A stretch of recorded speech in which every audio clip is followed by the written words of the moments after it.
morning, everybody. Welcome to the Tellor Dev Call. Today is March 10th, 2025, and we're getting ready to do an upgrade this week to the testnet.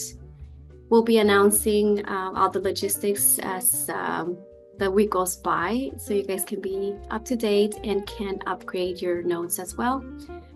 With that, let's get started with where we're at with the upgrade, Caleb. It's currently being tested right now in parallel.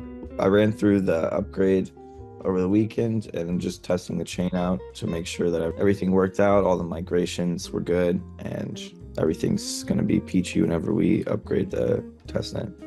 Buddy, are you ready?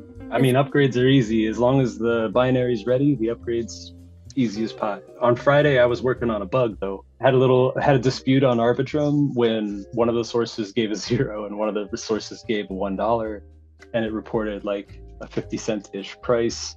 We self-disputed that and fixed it. I just made it so any one of the sources gives a 0 or a 0.0000 and nothing else. It's just not going to report. This particular feed was a super custom feed. And it's actually using like multiple pools as one source and then CoinGecko as the second source. Sources are the hardest part. I guess just to add another layer to that, it's for the sources, if a feed has multiple sources, usually if they fail, they return none and not 0, or they error out for some reason. But some, I guess, of the subgraph APIs or APIs that use subgraph, for example, I guess sometimes they return 0. So those are very rare cases. Otherwise, if there are multiple sources for a feed and one of them returns none, it'll still use the other. But Akram, I know you've been doing some updates also to Tellor and getting us ready for using it, I guess, independently in Layer. So how's that coming along? Yeah, that's pretty much done. Finally was able to pass all the tests on GitHub Actions that were, even that was like one of the bounty issues, I think, but nobody picked it up. And yeah, so I just have to do merge conflicts from the bug that Spuddy talked about.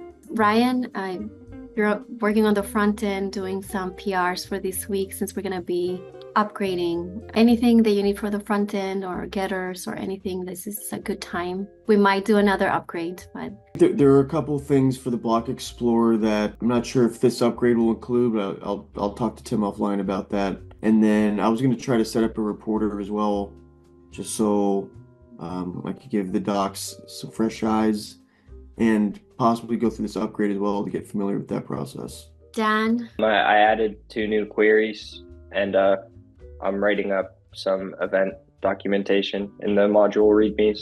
And then Tim? Working on our sample layer users' Solidity contracts, which are kind of just guidelines for potential users to know exactly how to use layer proofs properly.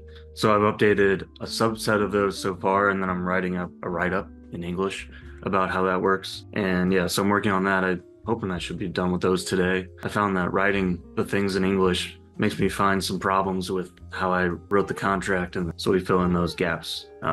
Yeah, and then next I'll be putting one of those contracts on testnet and actually relaying data to it. Yes, going from pseudocode to an actual write-up, it really gets you thinking. Useful exercise. And it's going to be great for users, so it's perfect. Nick? We should have a few articles out for people this week. Stay tuned for those. All right. Well, yeah, see you guys next week.